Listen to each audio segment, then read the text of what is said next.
Okay, we're going to continue on in our Father's Word. This is Proverbs 16, verse 20.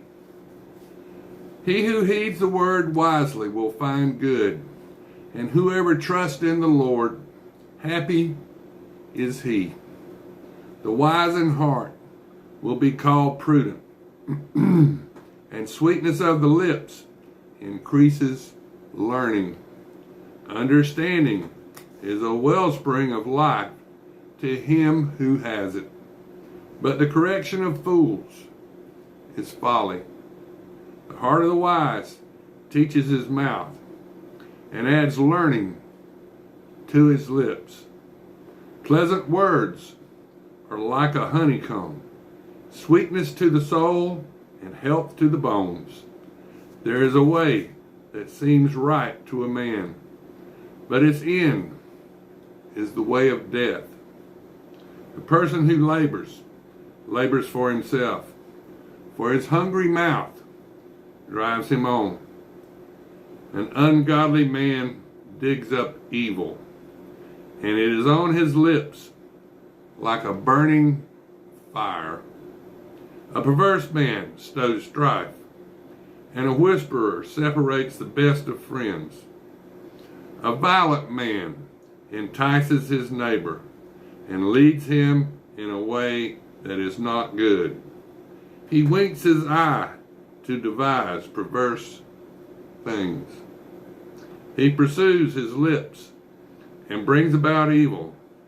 The silver-haired head is a crown of glory if it is found in the way of righteousness.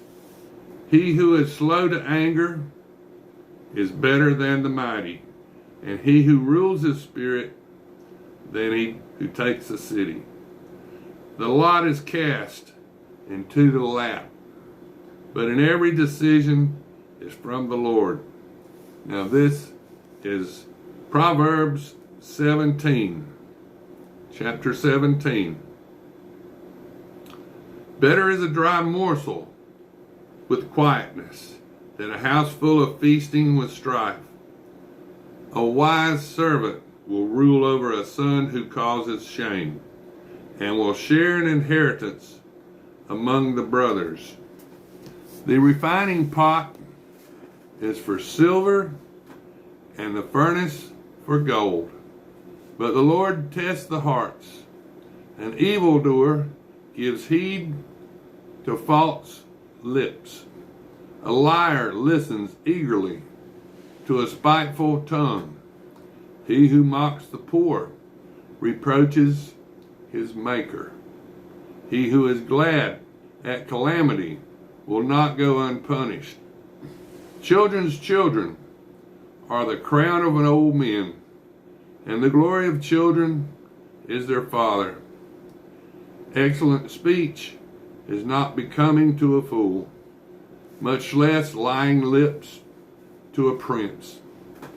A present is a precious stone in the eyes of its possessor. Whoever he turns, he prospers.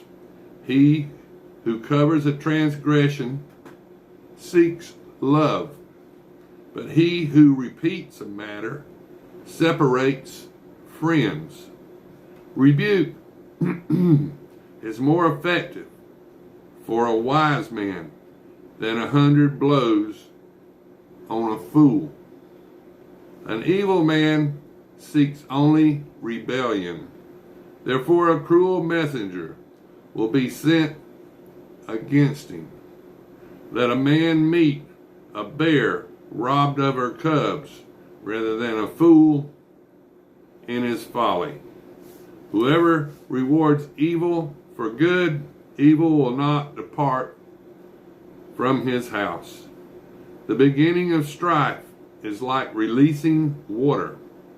Therefore stop contention before a quarrel starts. He who justifies the wicked and he who condemns the just, both of them alike are an abomination to the Lord. Why is there in the hand of a fool the purchase price of wisdom? since he has no heart for it. A friend loves at all times, and a brother is born for adversity. A man devoid of understanding shakes hand in a pledge, and becomes surely for his friend. He who loves transgression loves strife, and he who exalts his gate seeks destruction.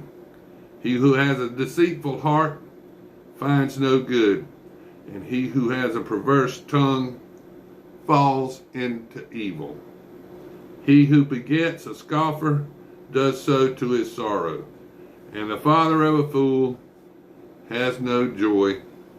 A merry heart does good like medicine, but a broken spirit dries the bones.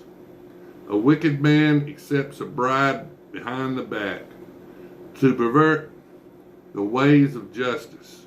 Wisdom is in the sight of him who has understanding, but the eyes of a fool are on the ends of the earth. A foolish son is a grief to his father, and bitterness to her who bore him. Also, to punish the righteous is not good, nor to strike princes for their uprightness. He who acknowledges bears his words, and a man of understanding is of a calm spirit.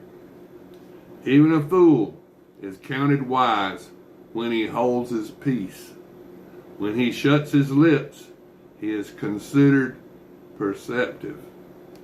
Now this is Proverbs 18.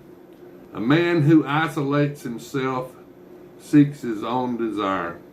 He rages against all wise judgment. A fool has no delight in understanding, but in expressing his own heart. When the wicked comes, contempt comes also, and with dishonor comes reproach. The words of a man's mouth are deep waters. The wellspring of wisdom is a flowing brook. It is not good to show partiality to the wicked, or to overthrow the righteous in judgment. A fool's lips enter into contention, and his mouth calls for blows. A fool's mouth is his destruction, and his lips are the snare of his soul. The words of a talebearer are like tasty trifles, and they go down into the innermost body. He who is slothful in his work is a brother to him who is a great destroyer. The name of the Lord is a strong tower.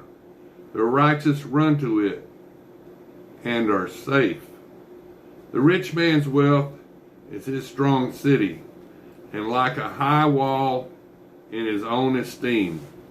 Before destruction, the heart of a man is haughty, and before honor is humility.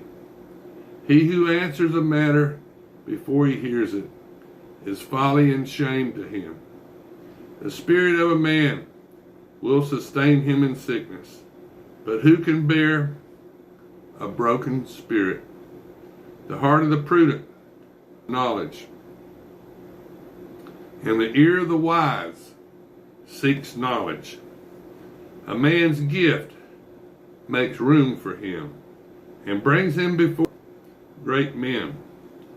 The first one to plead his cause seems right, until his neighbor comes and examines him.